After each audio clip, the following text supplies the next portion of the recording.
Ayan, mga kabunyog, mga kababayan, magandang araw po muli sa inyong lahat. Mga kabunyog, mag-react nga tayo dito sa pinost ni Robin Hood Padilla. Madrama talaga itong si Robin Hood Padilla. Sa bagay, ano namang aasahan natin? Siyempre, artista. Siyempre, artista. Bakit? Ano naman bang drama ni Robin Hood Padilla? Ay siyempre mga kabunyog, mainit na issue ngayon itong tungkol sa West Philippine Sea.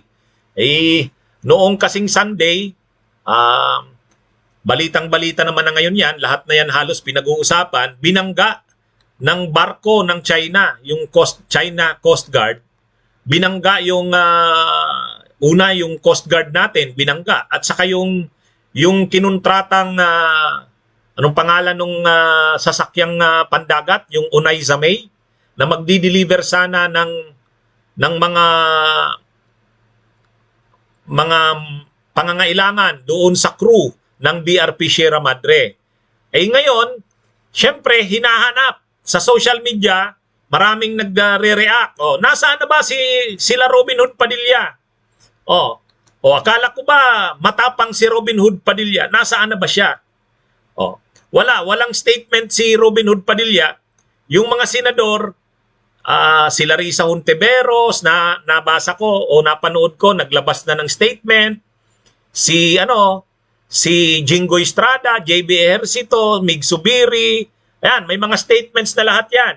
Si Robin Hood Padilla, hinahanap ng mga netizens. Bakit si Robin Hood Padilla yung hinahanap? Kasi di ba mga kabunyog, ito yung mainit nung nakaraang mga araw. Ito yung mainit Pinagtatanggol nito ang stand ni Duterte. Galit ito sa US, galit sa EDCA sites. Pinagtatanggol ni Padilla yung naging policy ni Duterte na pagpabor sa China. So ngayon, dahil sa ginawa ng China, maraming naghahanap ngayon. Maraming naghahanap kila Robin Hood Padilla. Nasaan na si Bato de la Rosa? Nasaan na si Bongo? Nasaan na si Tolentino? Ngayon, hindi nagsasalita si Robin Hood Padilla, hindi naglalabas ng statement, hindi naglalabas ng formal statement, bigla nag-post sa kanyang social media account. Ito mga kabunyog, nakalagay dyan, ano bang nakalagay dito ni Robin Hood Padilla? Ayan, lakihan natin. Nakalagay a day ago. Ibig sabihin, matapos lang yung pangyayari, nagdrama si Robin Hood Padilla, pumunta sumakay ng bangkang dimotor, may nakasulat, may nakaalalay na Coast Guard na sasakyang dimotor din, hindi naman malaking barko. Tapos, hindi nagla-live si Robin Hood Padilla, hindi nagsasalita, pinapakita niya lang na nakasakay siya sa isang sasakyang dimotor na pandagat at may kasama siyang Coast Guard na sasakyang dimotor din na pandagat, tahimik lang, hindi umiimik, madrama nga. Parang gustong palabasin, ito ako, pumunta na ako ng West Philippine Sea. Kayo ba, matapang kayo, sumunod kayo sa akin. Tapos wala siyang sinasabi. Ano nga? Drama. Drama na naman ni Robin Hood Padilla. Kaya lang, madrama nga, una, wala siyang sinabi, nag-upload lang ng video na yan, yan. Kaya tayo, ayaw rin natin magsabing sa West Philippine Sea nga yan. Kaya lang, nakikita nyo naman dun sa video, may Coast Guard, may mga naka-uniforme siya na Coast Guard na kasama, pero hindi siya nagsasalita, habang mainit yung issue ng pagbangga ng China doon sa ating mga sasakyang pandagat.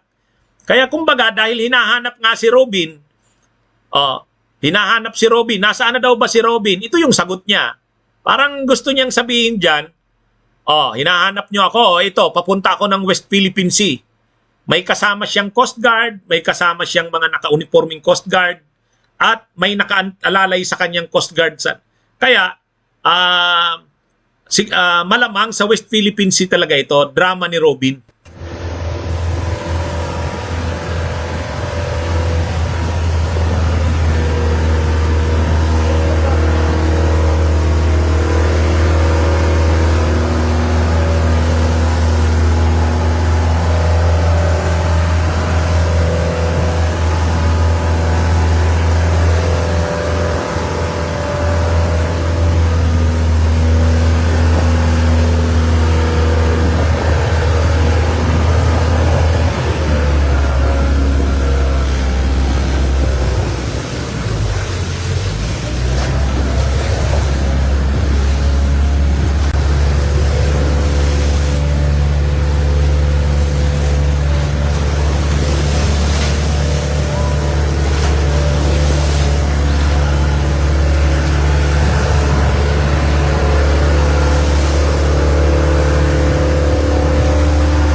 Ayan, pinapakita niya na may nakaantabay na Coast Guard.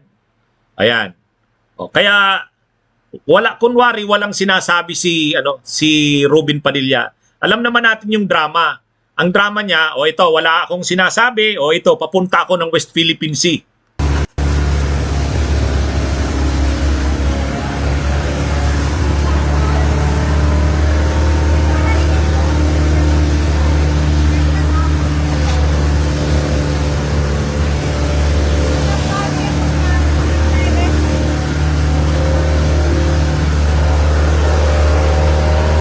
Tapos may mga kasama siyang mga Coast Guard.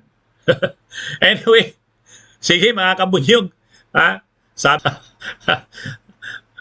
Anyway mga kabunyog, yan ang pautot ni Robin Hood Padilla.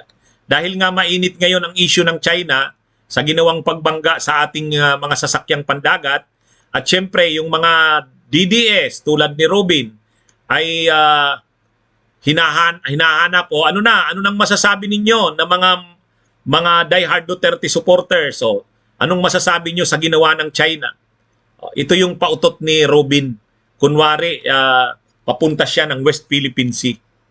Okay, sige mga kabunyog, mga kababayan, magandang araw po sa inyong lahat. Mabuhay po tayo.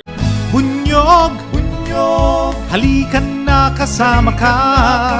Bunyog, kapag buklod ay may pag-asa. Luzon, Visayas, Mindanao, isa ang pananaw. Sa bagong Pilipinas ang bunyog isisigaw. Bunyog.